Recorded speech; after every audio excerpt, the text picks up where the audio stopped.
Добро вечер. Почнува уште едно издание на емисијата 360 степени на МРТ1. Наш и ваш гостин вечерва е Фатмир Бесими. Тој е апсолутен рекордер во независна Македонија според бројот на ресори што ги раководел.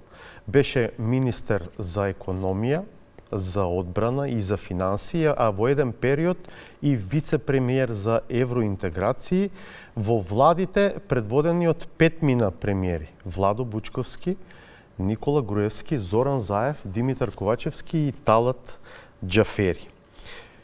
Речи си 13 години член на различни влади.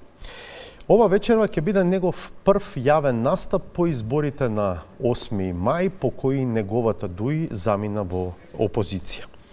Изминатото лето реши да ги одмолчи критиките што дојдоа од новата власт за, како што ја опиша, наследената катастрофална состојба со буџетот, па вечерва е шанса да го прашаме за тоа, а секако и за предлог буџетот за следната година. Господине Бесими, благодарам што сте дел од 360 степени. Благодарам на поканата. Свесен бевте за ова дека 13 години сте член на влада? Не, искрено сега кога слушам вас, од прилика знаев дека е релативно подолг временски период, затоа што тоа од друг аспект значило многу ангажман и обврски во јавниот живот и во делот на обврските што ги има во тој дел, така да сега... Дополнително имате уште еден период како вице-гувернер во Народната банка. Тој е периодот пред да станете министер за економија. Да, така е. Тоа што таму, или тоа у собрание се избира и е повеќе само професионално тој дел, а овде имало периоди на комбинација. Инаку, министер, прв пат станувате во 2004 со владата на Владо Бучковски. Да, така, во ноември месечина беше. Да. Добро, потоа има пауза, еден период во кој што дуе во опозиција по одлуката на Никола Груевски да коалицира со ДПА, но кога се враќате во владата, повторно сте министер за економија, па за одбрана, па евроинтеграции и така натаму. Последните 4 години од владата прво на Заев, а потоа и на Ковачевски бевте министер за финансии. Имаме многу теми за разговор, се разбира од сферата на финансиите, но јас прво сакам да ви поставам неколку прашања од политиката. Актуелни се серијата средби што вашата партија Дуи ги организира со разграноците по државата, на кои каните и граѓани да дојдат, да слушнат што имате да им кажете, а и да постават прашања. Треба ли да очекуваме дека овие средби ќе кулминираат во еден момент со протест или протести? Па, видете, тоа не е крајната цел на средбите, како што и вие спомнавте, значи најавена од претседателот Ахмети дека тие се средби со граѓаните и односно се користат средбите на ограноците кои тие ги организираат со пошироко и за граѓаните да слушат и постават прашање и врз основа на тоа значи се дискутираат актуелните политички движења во земјата и економските прилики, така да зависно од тоа како ќе дискутира, че има во јавноста кои ќе биде следните чекори, не мора да значи дека состаноците, односно тие средби се со цел да се организираат протести. Значи, да, но не се исклучуваат, нели, и такви форми на продолжување на активност. Секако дека демократијата познава разни методи, инструменти за искажување на одредени ставови политички, но и остварување на тие цели. Меѓутоа, сега во оваа фаза не е тоа стриктно цел за остварување на тоа што се позиции во која Дуи политички ги поставува во период. Така да сакам да кажам дека не мора да значи дека тие водат до протести и тоа ќе зависи од самиот процес. Да. Се чини дека ја зграбчивте пораката на премиерот од седницата за пратенички прашања во собранието, кога одговарајќи на дел од прозивките од опозицијските пратеници реше, па ајде да одиме на избори, и вие како да го чекавте тоа и сега некако во изјавите го држите за таа негова изјава, иако тој во меѓувреме, ако бидеме искрени, ретерираше од таа изјава. Дали е тоа вашата цел в година, заедно со локалните, да има и предвремени парламентарни избори?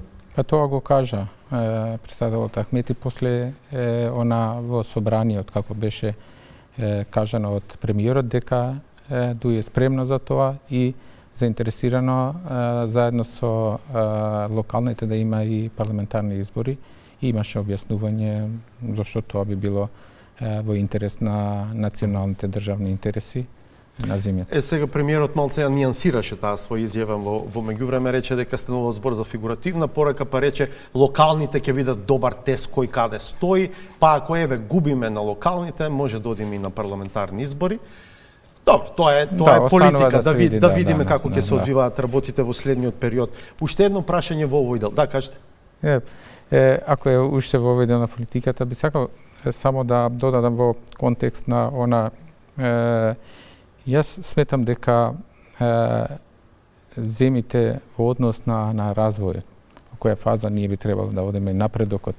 Значи, секако дека приоритет би требало да бидат и економски теми на дневната агенда, во медиумите и така натаму, затоа што тоа подразбира дека сите други политички теми, меѓу кои меѓуетнички и други добрососедски односи се апсолвирани. И во она по принципот на еднаквост и меѓусебно почитување и доверба, така да за да можеме да разговараме за економски теми.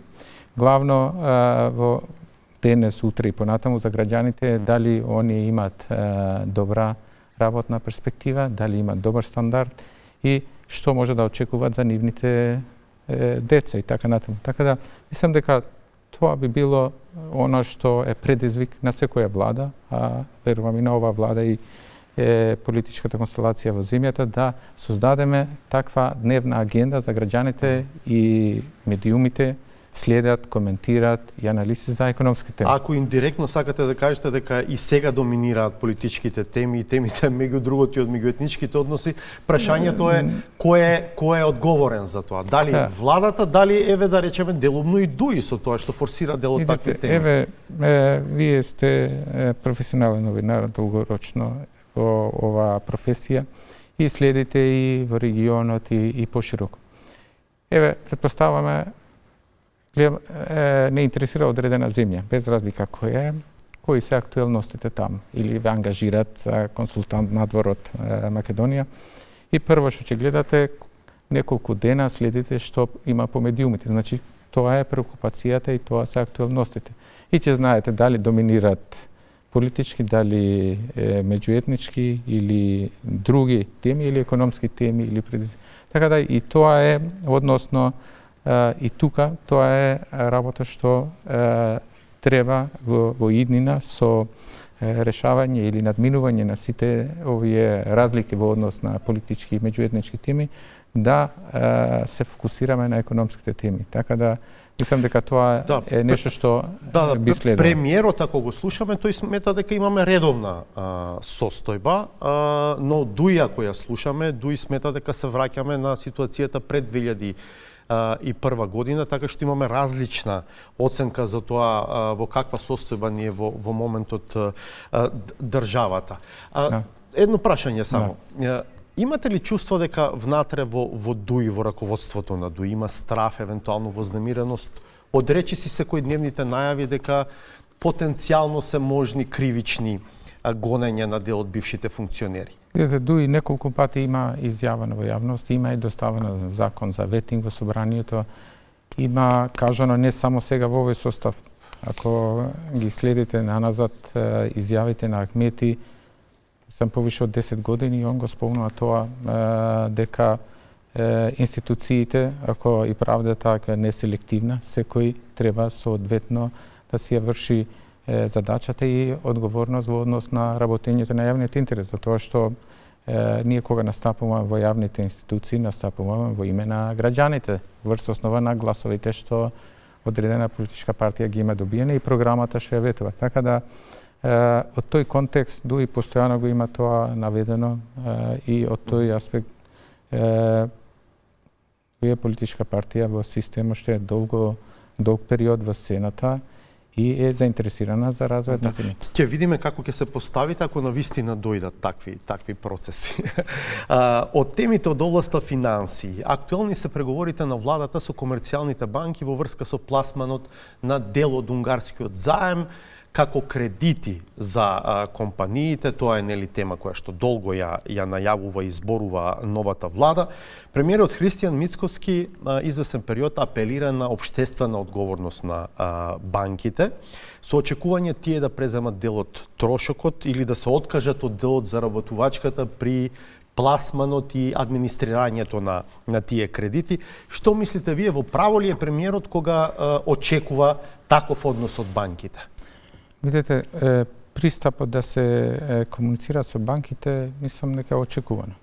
И во конкретниот случај, мислам, преговори Министерството за финансии постојано има. Дали тоа се благajnički записи, дали тоа, например, ние кога имавме она граѓанската обврзница, седнавме со банките ради тоа што таа обврзница прво имаше реакција од банките, затоа што граѓаните место да ги депонираат своите заштеди во депозити у банките, имаше друга опција, друг инструмент. Меѓутоа со разговори со банките стигнавме до некое... Не беа среќни, што би се рекло вака народски. Но го прифатија и го поддржа после затоа што граѓаните, и тоа се реализираше преку шалтерите на банките. И тоа имаше импакт позитивен, зашто после тоа банките ги потигна и каматите на депозитите на граѓаните, меѓутоа тоа беше мал процент од вкупните депозити на зимите, така да сакам да кажам зашто го спомнав ова како паралела дека преговорите со банките не се невообичаени, меѓутоа во конкретниот случај, значи различна е позицијата на владата, односно премиер и министр за финансии во однос на банките визави кога се дискутира со бизнес заедницата или стопанските комори, затоа што тука регулатор е Народна банка. Значи и политиките во однос на банките, значи ги регулира Народна банка.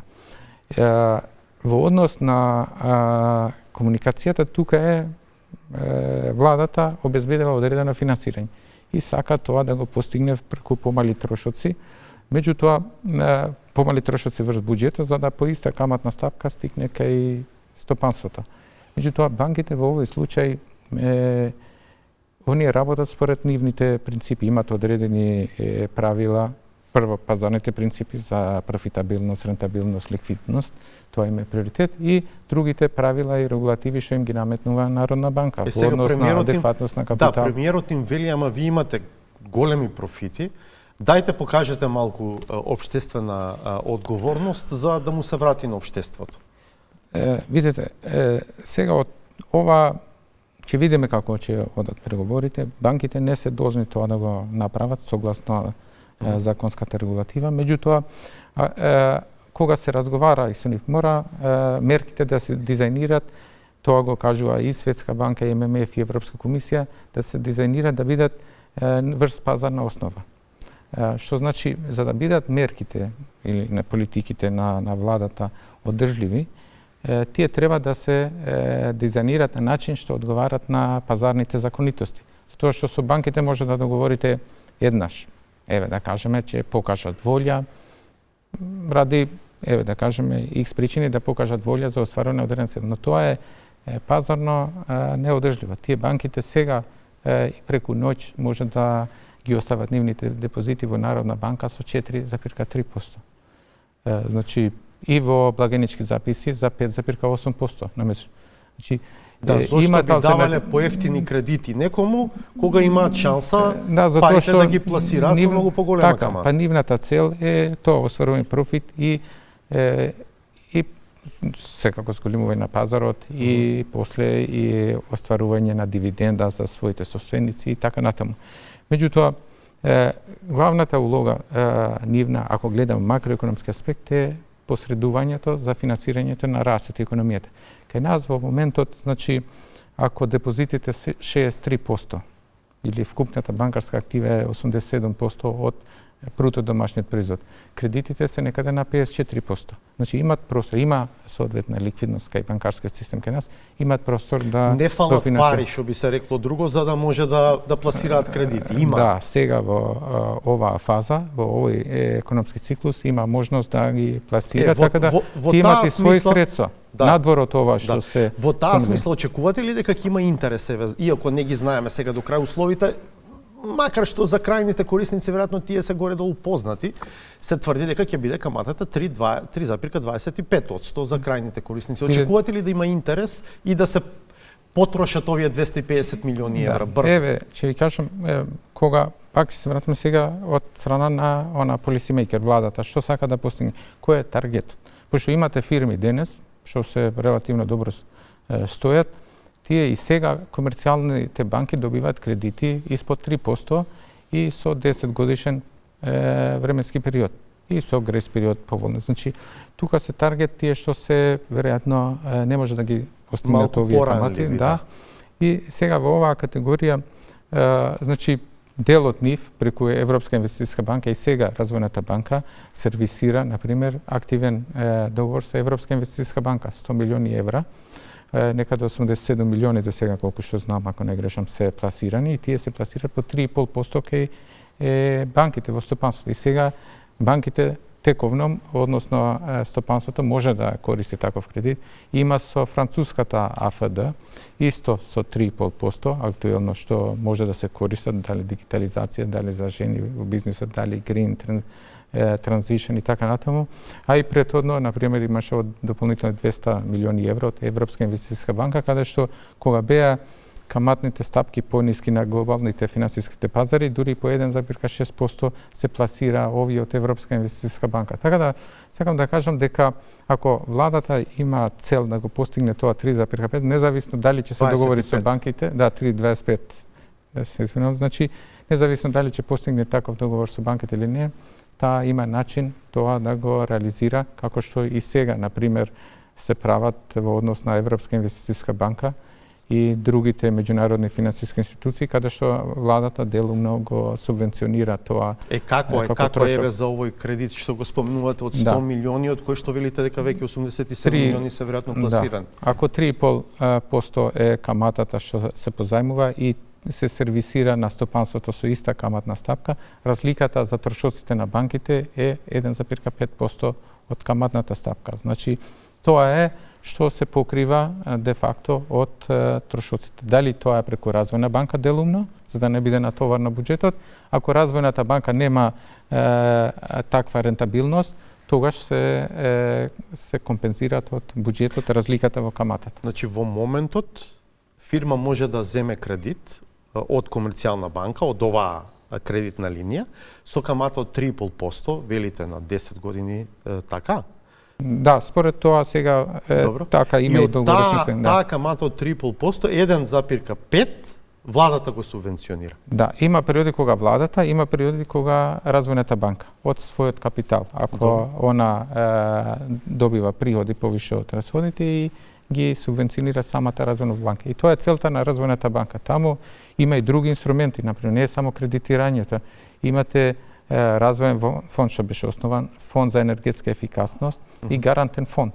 Гарантната шема е многу ефикасна и многу мал трошок за банката, за буџетот, и за банката, а де факто им дава можност на фирмите тоа што банките имаат потреба за дополнителна гаранција, да се гарантираат од државата и на крај таму мултипликативниот фактор е 6, што значи 6 пати се зголемува кредитната способност или пристапот до кредитите на фирмите преку банкарскиот сектор. Бидејќи станува збор за кредити за инвестиции, очекувањата се дека голем дел од парите ќе одат за набавка на машини и друга опрема. И сега сакам да ве прашам, со оглед на тоа што такви машини опрема речи си да нема од домашно производство. Што значи тоа од аспект на целисходноста на ова кредитирање? Видите, инвестициите неминувно да ги гледаме на среден рок. Ако гледаме на краток рок, ќе се сведеме на ова што се вика замка, дека се зголемува трговскиот дефицит и и колку има влијание врз економијата, врз домашното, односно бруто домашниот производ. Ако гледаме на среден рок, тие инвестиции носат купување на опрема, тоа значи поголема продуктивност, ноу-хау и така натаму и стануваат поконкурентни. Оставиме на страна и ова нови вработување и така натаму, инвестиции и така. Со тоа што ќе станат поконкурентни. Ова е кусогледа логика, не треба вака да се анализира. Не дека не треба, се си има свое значење. Затоа што од аспект на ликвидноста мора да гледате на кус рок. Не може да направиме илузија дека ако не се ликвидни фирмите ќе бидат рентабилни или солвентни. Неликвидност има други проблеми во стопанството. Така да се треба да се гледа, но од аспект на конкретно на инвестиции мора компонентата долгорочна или среднорочна да се зема во предвид за да дојдеме до оправданоста или објаснувањето дали одредена политика или одредена мерка или одредена инвестиција е исплатлива или не. Уште еднаш ќе ве прашам, очекувате да има голем интерес кај фирмите за овие кредити? Мислам дека како и до сега и во овие фирмите ќе имат интерес, посебно тие што не можат со тие услови да инвестират. Ќе видиме, не ги знам, уште не е завршена дизајнирањето на мерките, но мислам дека во комуникација со стопанството и банките е важно да се зема во предвид укажувањата на тие состаноци. Ние сме имале прилика, еве сме финансирали и дел од целосно во време на криза имавме финансиран кога ликвидноста на фирмите падна ради локдаун. Финансиравме целосно каматната стапка на фирмите што требаше да се задолжат за да ги платат даночните обврски за она реинвестираната добивка.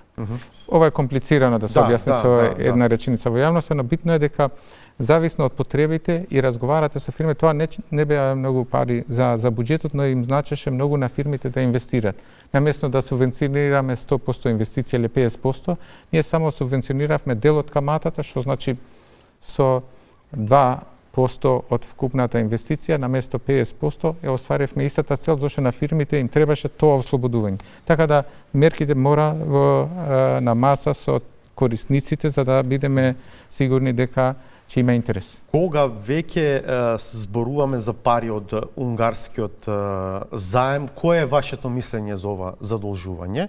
Владата досега зема 500 милиони евра, се најуваат уште 500 за сервисирање на еврообврзница која што доспева некаде во втората половина на јануари.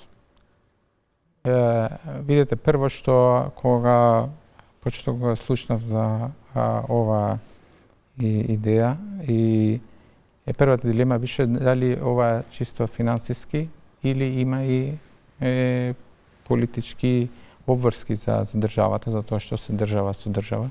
До сега не сме видели. Освен ако го сметаме за некаков прв знак интересот на еден телекомуникацијски оператор да влезе на нашиот пазар. Друга некаква политичка обврска за сега не сме видели. И друг аспект е важен како ќе се користат овие средства и кој е трошокот таму за овој заем, како ќе се користат и дали битно е, видите, ние сме земја, економија, која исто така котираме на меѓународните берзи. Во смисла на евроврзниците што ги издаваме инвеститори. И исто така имаме пристап до многу меѓународни финансиски институции каде што може да обезбедиме поволни кредити за одредени програми, поддршка за развој и така натаму.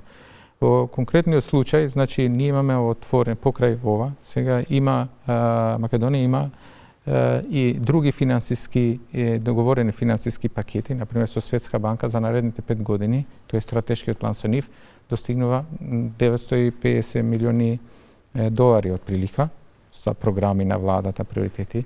Со развојната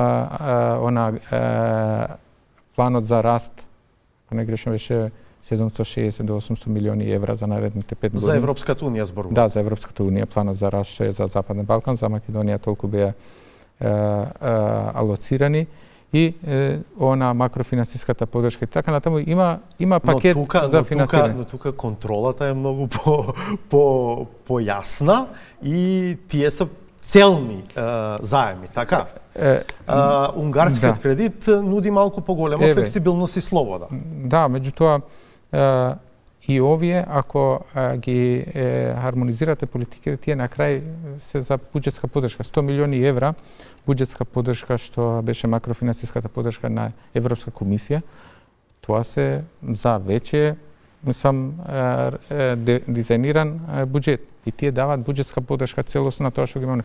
Зависи како ќе бидат приоритети на владата, како ќе има намера да се постави во однос на ова. Но дали ако одеа да издаваат евроврзница, условите ќе беа полоши отколку еве во билатералниот договор со Унгарија?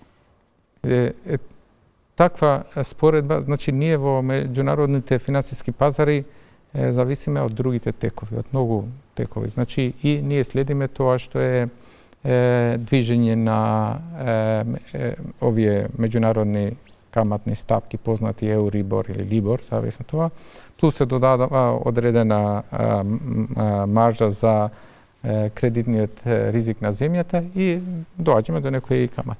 Тие во моментот се повисоки на бирзите. Меѓутоа,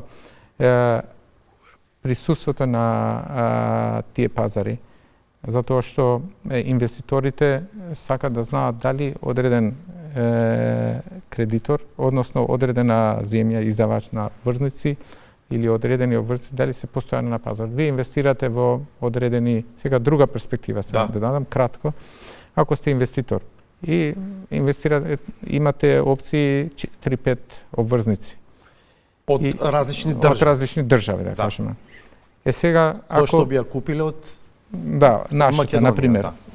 Оние после одреден временски период ги реинвестира. Ако ние една се појавуваме, 10 пати не нема, па уште тоа за инвеститорите создава нервоза. И следниот пат нема да бидат заинтересирани. Ние треба да сме присутни на тие берзи, зависно со одредена динамика. И ние сме направили, например, кога мислам дека беше после таа врзницата што имавме 1,65, после каматите отидоа високо, ние не пристапивме на берза. Тогаш отидовме со ММФ за да обезбедиме по поволни финансиски услови, меѓутоа имаше и други обврски там.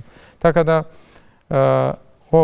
сега во оваа фаза, ако нема политички обврски и се остава на финансиските, битно е да се фокусираме на што ќе се реализираат тие средства. Инаку, еве, од аспект технички, чисто финансиски аспект, во време на кризи кои генерираат високи каматни стапки, вие се задолжувате на пократок рок, за да не се врзате со повисоки каматни стапки. Добро. На време на поволни економски услови, вие се задолжувате за подолги временски период, за да имате корист од пониските каматни стапки.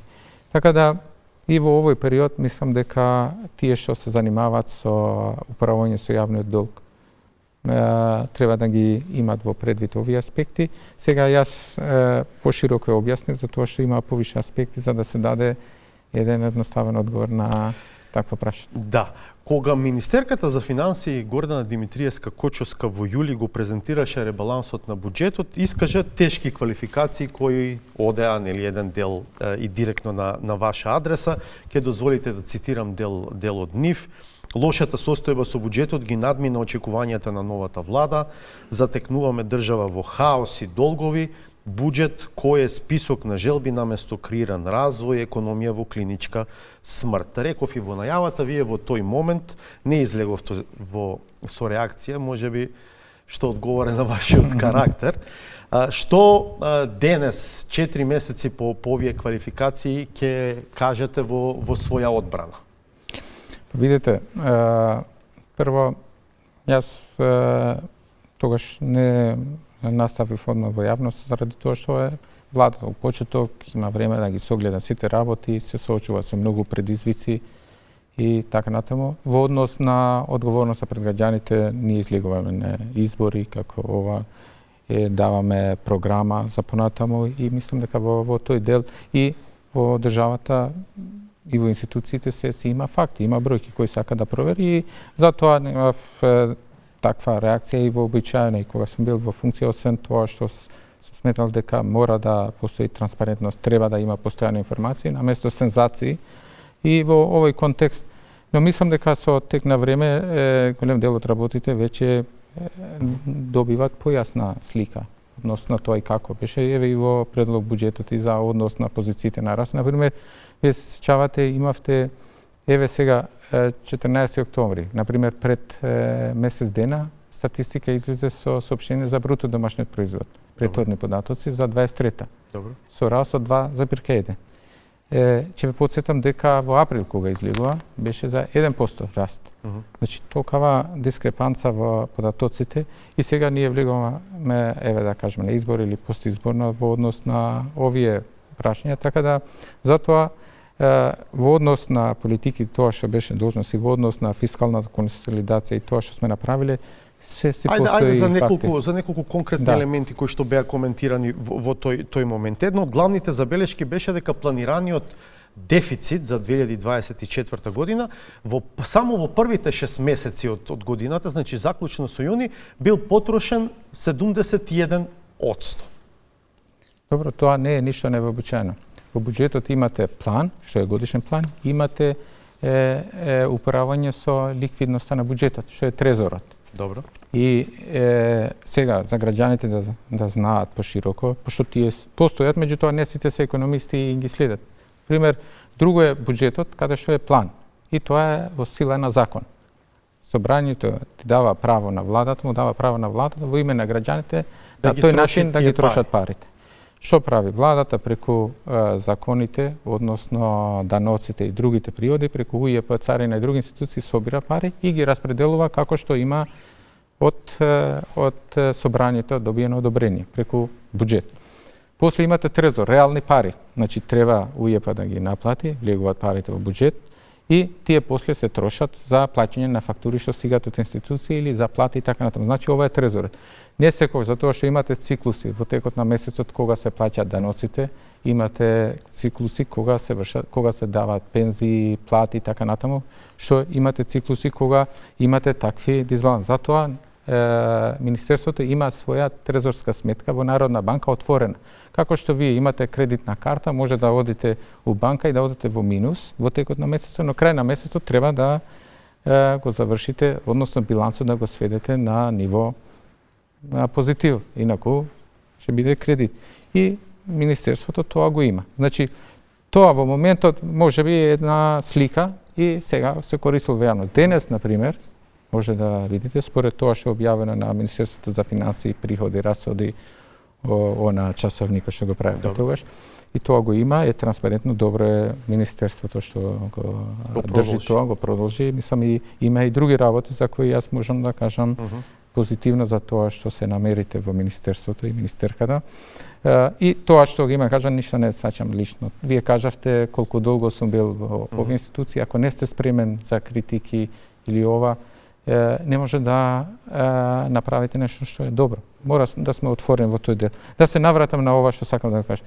Денес, ако гледате во однос на буџет 24-та, не ребалансот, колку што е расходите повисоки од приходите, е повисоко од колку што целиот буџет беше дефицит предвиден околу 33 милиарди денари, сега е некаде на 33 дефицит. Значи, повеќе од 100% ако го гледаме тој дефицит денес. Добро. Октомври. Значи, но тоа не е главната тема. Имаат буџет, имаат план и треба до крајот на годината да го менеџират. Така, сакам да кажам дека, еве, денес може да има сличен коментар, се потроши целиот дефицит што беше планирано. Добро, ама тие го продлабочија дефицитот со ребалансот. Јас зборувам, да, со ребаланс. Меѓутоа, ако гледаме сега, за една година, буџет тековна, во однос на тоа дали е реализиран или не, односно потрошен дефицит или не. Така да, тука јас би бил мислам дека алузиите беа дека може би имало предизборни трошења во функција на предизборен подкуп, да кажам. Имаше трошење и тоа беше пакетот на и тоа влијаеше, ова испуштив да го спомнам, значи антикризните мерки што беа тогаш дадени за пензионери, за студенти и други социјални категории кои беа со закон што помина у собрание, беа реализирани во тој период и тоа е прилично еден товар за буџетот, за ликвидноста на буџетот. Инаку во склопот на годишниот буџет. Имаше обвинување дека платите за многу јавни институции биле планирани за само 6 месеци. А дека, да речеме, пензијата за декември 2023 била евидентирана како трошок во јануари 2024 година, па дека вештачки сте прикажале помал дефицит за 2023 година. Видите. За прво однос на платите, знаете дека платите покрај тоа што договоривме колективен договор. Значи се случија неколку колективни договори што имаше празнина во законот без да биде вклучена Министерството за финансии и тие содадуваат дополнителни трошоци во буџетот. И тоа вообичаено со ребаланс треба да се коригираат, но не е ништо што не се знаело и не било предвидено. Во однос на пензиите и се така секогаш имате вие во кај пензиите имате на годишно ниво исплата на 12 пензии. Дали порано или покасно, тоа е пакетот, но таму имаше и една друга работа што имаше во програмата ветување дека ќе се зголемат линеарно пензиите 2.500 денари од оваа година и тоа е релативен трошок, значи 2,5 милиарди евра денари се извинувам. Што мислите вие за таа политика? Еве веќе кога ја споменувате, едно зголемување се случи годинава, другото е најавено за во март. Видите, ова е како се кажува на македонски трики прашање. А кажам дека е многу, има пензионери што секако не е многу, не е доволно.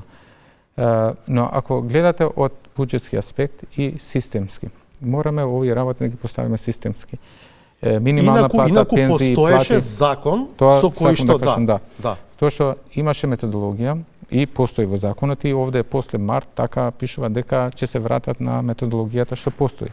Иако ја чувте министерката рече ќе видиме за септември, можеби целата маса повторно ќе сакаат линеарно да ја поделат. Ако ми дозволите, значи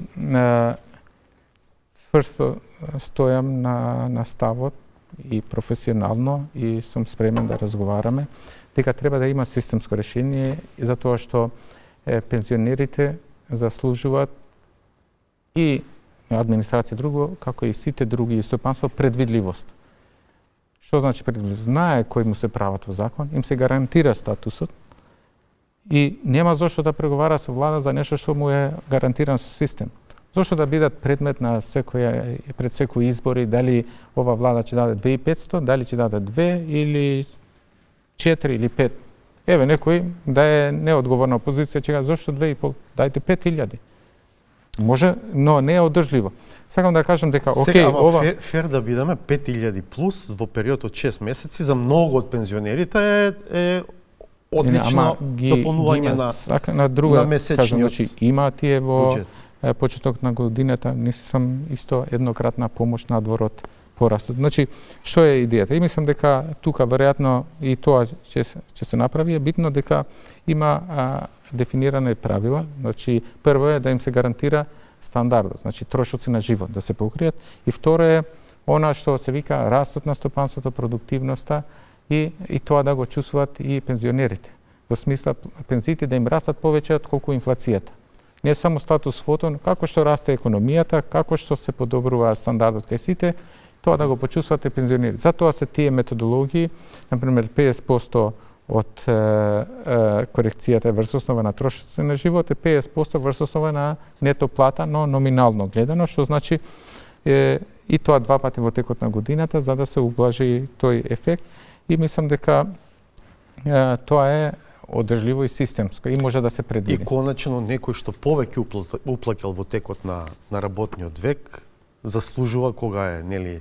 Тоа е друг аспект што во контекст на системот мора да се има предвид. Ако сакаме да ја намалиме она пирамидата на различни пензии, тогаш треба да се интервенира во она кај што рековте, во придонесите, во условите и како се дефинираат старосната пензија, кои параметри се земат предвид за пирамидата да биде по блага во на разликата во однос на тие што добиваат најмногу, затоа што секој треба да плати тоа инвестиција за после во однос на времето кога нема да работат да добијат поврат на во вид на инвестиции на пензии. Со ребалансот проекцијата за растот беше коригирана надолу од 3,4 на 2,1 од 100 од БДП, дефицитот, рековме веќе, беше продлабочен на 4,9 од 100 од БДП, а растот 2,1 е прилично скромен, па дури и во, нели, регионален контекст, да речем. Зошто македонската економија некако не може да тргне со повисоки стапки на раст? Па еве велам споредано и со некои држави од регионот. Видете, во однос на проекциите ќе ви кажам нешто, дека битно е тие да се што поблиску до реалноста и почесно се ревидираат. Сега гледаме, има искуство од меѓународни институции и на квартално ниво ги ревидираат, затоа што тоа што не научија кризите, финансиската, посебно ова ковид кризата и енергетската, дека единствено што останува најтешко е предвидливоста, односно проекциите. Тоа се и за себе зборувате, предпоставувам, бидејќи сте проектирале 3,4% раст. Ама еве ќе ви кажам сега и овие, ќе видиме остварувањето на ова. И ние имавме и претходни ситуации. Сега, например, ние проектиравме раст за 23-та 2,3 во текот на годината. Излезе статистика во април дека 1% е раст. За да сега во октомври кажа дека 2,1.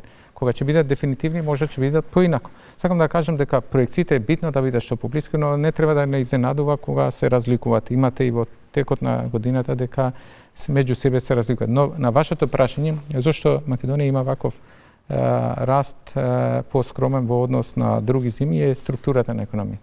Тоа што претhodно ви кажав на она временската рамка, дали е краток, среден и долг рок, е инфраструктурата. Инвестиции кои имаат импакт на долг рок.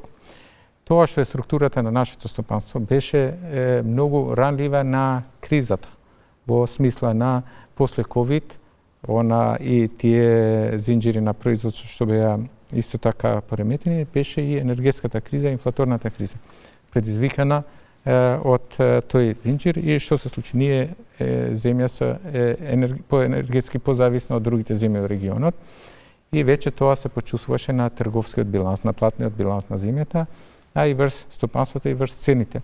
И во однос на услужни и неуслужни сектори, земјите во регионот имаат поразвиен услужен сектор, Албанија, Црна Гора и другите, за разлика од нашата економија, и овие влија. И следен во нашиот извоз доминантен е Германија, доминантен трговски партнер за извоз, кој на жалост во овие периоди имаше дури рецесии и низок раст. Така сега како очекувате дека тоа што се случува со Германија ќе влијае на проекцијата на растот за следната година? Го видовте предлог буџетот за 2025, таму е проектиран раст од 3,7%, ама доаѓаат загрижувачки показатели. Например, статистиката за првите 3 квартали од годинава покажува дека вкупната вредност на извозот од земјава бележи пат од 6,1% во однос на истиот период од претходната година. Ова е износ во пари. Кога зборуваме за извезена количина, падот е уште поголем. Видите, ако гледате во буџетот, во текстуалниот дел, кога се објаснува растот од 3,7% на расходната страна на буџетот, таму ќе гледате дека најголем дел покрај домашната потрошувачка, што ќе влијае ради зголемени плати, пензии и стандард. Меѓу друго е и инвестициите, што се планираат некаде 8,1%. И тука пред се инфраструктурните. И се спомнува коридорот 8-10, патна инфраструктура и другите проекти. Така да тие сами по себе имаат влијание неколку проценти од бруто домашниот производ. Само инфраструктурните проекти. Да не зборуваме за она инвестицијскиот мултипликатор во економија. Така да ја очекувам доколку овие инфраструктурни проекти се реализираат, овие, пошто во буџетот имаат оние потенцијални ризици и така натаму, да се подобрат. Еве сега, например, тоа што прочита, околу 40% е реализацијата на капиталните во актуелниот буџет.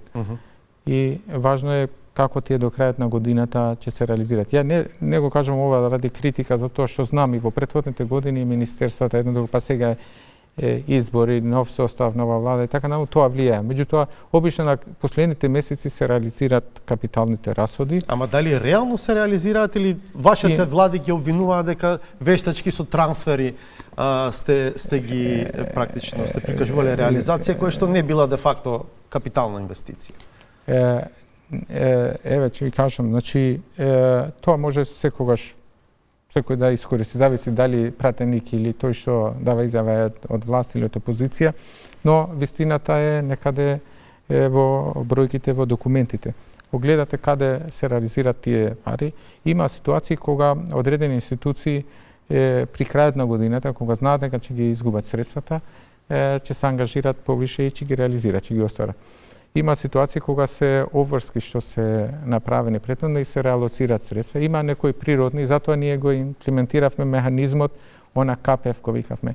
Институциите што ќе имаат побавна реализација, им се резервираат средствата од капитални и го губат правото на квартално ниво. После следниот квартал, ако имаат подобра реализација, им се враќаат парите од резерв.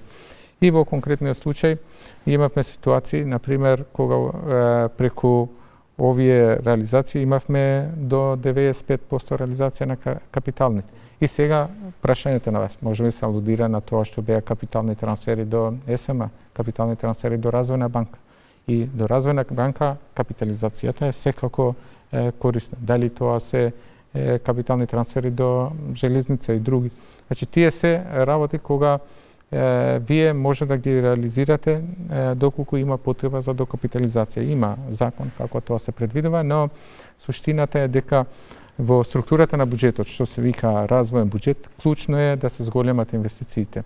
Ние во делот на структурата, замислете за време на ковид, капиталните инвестиции стигнаа 160-200 милиони евра. Стигнеме на 750 и сега колку е 820 за следната година. Да. Значи, а во структурата тие беа некаде на 9%, 8% и 6% дури во 20-та и успеавме на 13,7% 23-та, па 13 во и сега овде се проектира некаде 12,6% од структурата на буџет. Но сепак клучно тука е капиталните да се повисоки од дефицитот. Што значи тоа? Дека ако се задолжуваме заради дефицит, тоа да не биде за тековни расходи, за плати и други трошоци, туку да биде за капитални подолгорочни сега, инвестиции. ако ги гледаме проекциите за 2025, дефицитот во апсолутна бројка е некаде 670 милиони евра, а капиталните расходи се проектирани на 820. Да. Тоа е добро што е така во буџетот. Другото што е битно и во закон е дефинирано е дека фискалните правила. Тоа се што треба да се постигне, дефицитот да не биде над 3% од бруто домашниот производ и јавниот долг да не биде над 60% од бруто домашниот производ.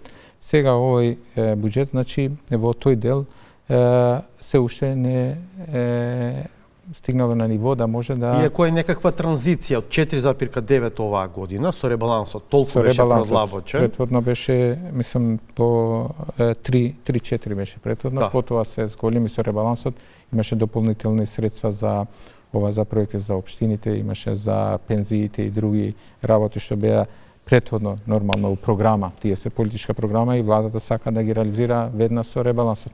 И тие се одразуваат во буџет. Така да во однос на капиталните битно е во структурата, гледам таму коридорот 8 и 10Д, пошто е најмногу коментирани, стои како посебна ставка се гледа.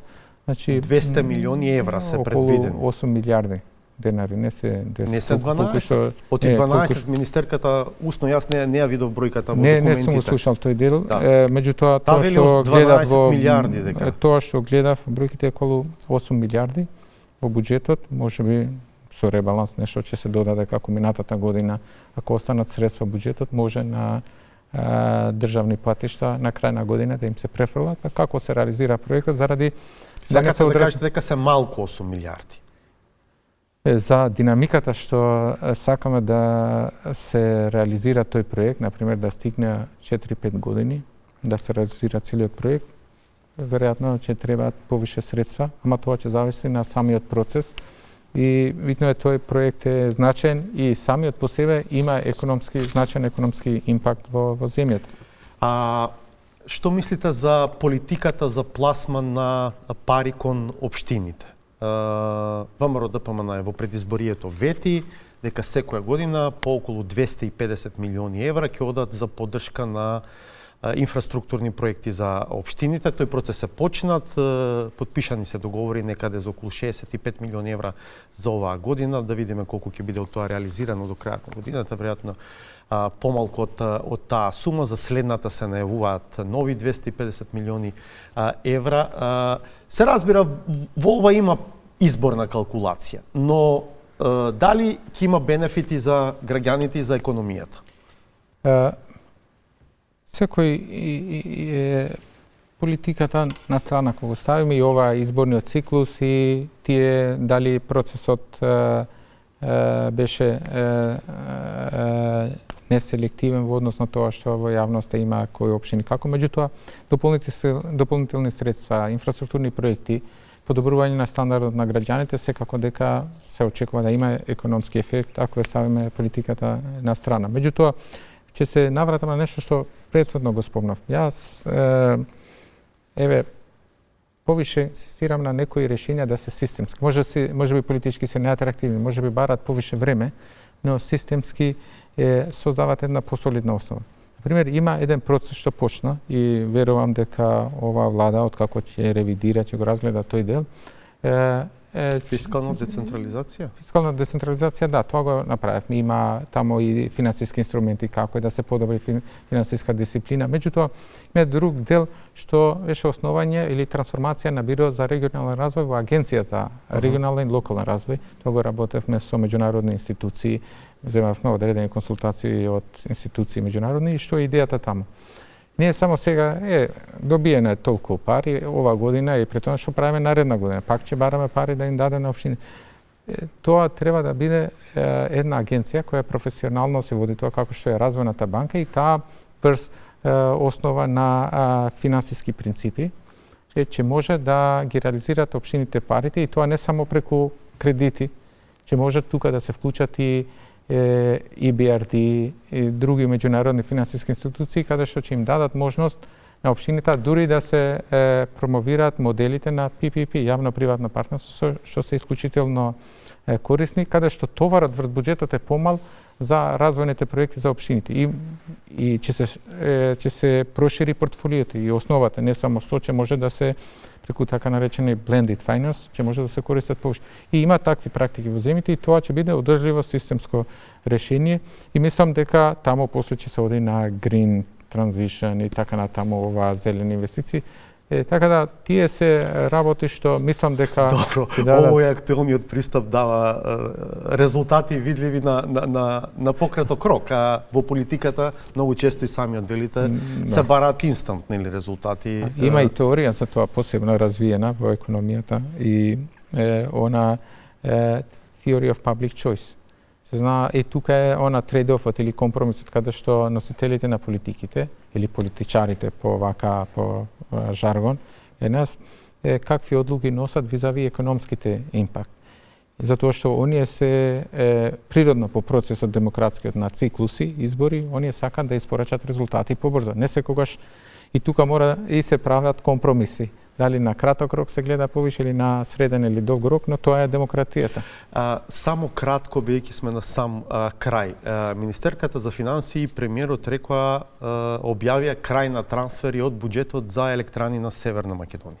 Додека вие бевте министер, имаше трансфери во името на субвенционирање на цената на струјата за крајните корисници домакинствата, ама сега кога почнуваат да излегуваат временските низи на тоа, да речеме, колку биле вкупните трошоци на електрани во последните години, колку била производствената цена на електрани, конкретно во РЕК Битола во последните години, некако има фрапантно зголемување во последните 2 години. Дали на ниво на влада бевте свесни дека можеби електрани навистина стануваат тупка без дно и дека таму се случува нешто можеби делумно необјаснимо и дека веројатно има основи да се сомневаме во злоупотреби. Да, видите од последното, секој каде што во однос на институциите што се надлежни за тоа да следат дали има злоупотреби или не, тоа треба да го направат. И секој што презема јавна функција знае дека треба одговорно да настапува во тоа и мислам дека прво треба да веруваме во луѓето дека честно се ги вршат работите. Пошто тоа е првата максима за да почнеш нешто да направиш. Седеш на маса и веруваш дека како што збората. После институциите ќе констатираат некој што правел како ние у влада, секако дека кога се зборува за овој период треба да знаеме дека се зборува за период на енергетска криза, инфлаторна криза и после ковид и така натаму. Друг имаш собрание изгласено кризна состојба, имаш други процес, други. Меѓутоа, од аспект на техничка изведба на односно производство на електрична енергија, тоа се технички работи, стручни. Во контекст на влада и ова се барат податоци од институцијата или од компанијата, од нивниот управен одбор, од надзорот, од нивна техничка служба за објаснување. Има неколку работи и укажувања кога е барано цената на чинење, како е, кои се трошоци за да се видат тие колку се реални трошоци. Меѓутоа, тоа што беше битно од аспект на влада и во од аспект на редизајнирање на пакетот на мерки е дека тогаш се субвенционираше цената на електрична енергија за домаќинствата. Ако се сеќавате, имаше еден период и за стопанство, но посебно тие на домаќинствата. И тоа реално одеше на трошак на буџетот. Затоа што во овие требаше, според нивните документи, требаше да работат испод цената на чинење, но од тој аспект, според нивните документи, но од тој аспект това е вашето прашање, може би се адресира на други институции. Од аспект економски и логиката по смисла на законските прописи, тоа време владата ценеше дека треба да се субвенционира цената на домаќинствата, ради тоа што беше многу високо и увозот беше поскапо отколку домашното производство и така да тогаш беа тие проценки, има тие документи во владата. Долга тема. Да. Тоа. Благодарам што бевте мој гостин. Благодарам и вас на поканата. Одгледајте, а и саботажата до крај од мене пријатно.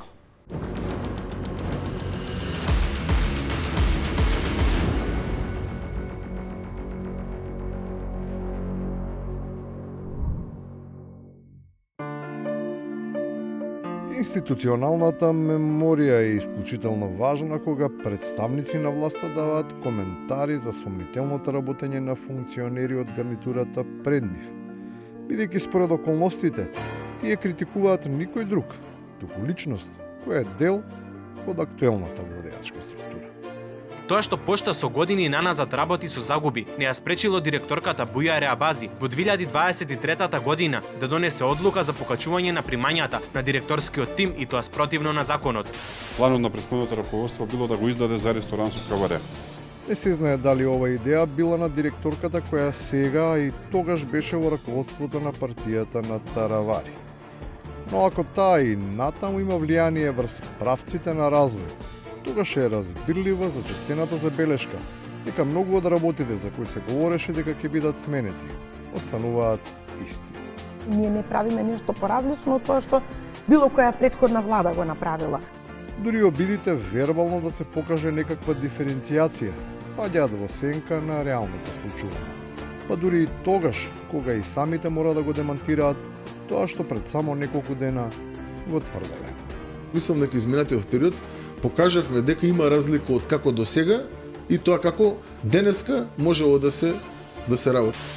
Лошо е што криминалните банди си хараат и денес. Сепак има и некаква разлика. Таа е суштинска и од огромно значење. По долго чекање, буџетот конечно го има во електронска форма. Па сите може да го симнат и да го испечатат. Радоста и нема крај. Многу посимпатично е и романтично кога го имаме вака во хат. Чиста романтика, си легувам со него, се будам со него, чиста романтика. Да, убаво четиво за преспиење. Со оглед дека секој буџет најпрво е како сон. Може би треба да се направи обид, освен во печатен, да биде издаден и во аудио формат. Председателот на Стопанската комора има добра сугестија. Наратор, според него, може да биде првиот човек на антикорупцијската транспарентност. Благо, че ти се согласуваш така. што се однесува до овие работи кои ги кажавте, да, меѓутоа јас немам премногу познавање во областа на банкарството. Имаш добар глас ти како од радио да идеш. Да видиш што има. Да. Така? Благодарам. Имаш ли нешто врзано со гласот? И на крајот, изгледа дека се нешто се кажува на јавната сцена, што ми првиот човек на полицијата почнува да го шаблонизира речникот. Шием ти га, Ѓуро. Теркот мора да се менува, оти надежта дека костумот е добро скроен, трае се додека не се проба. Тогаш е веќе доцна.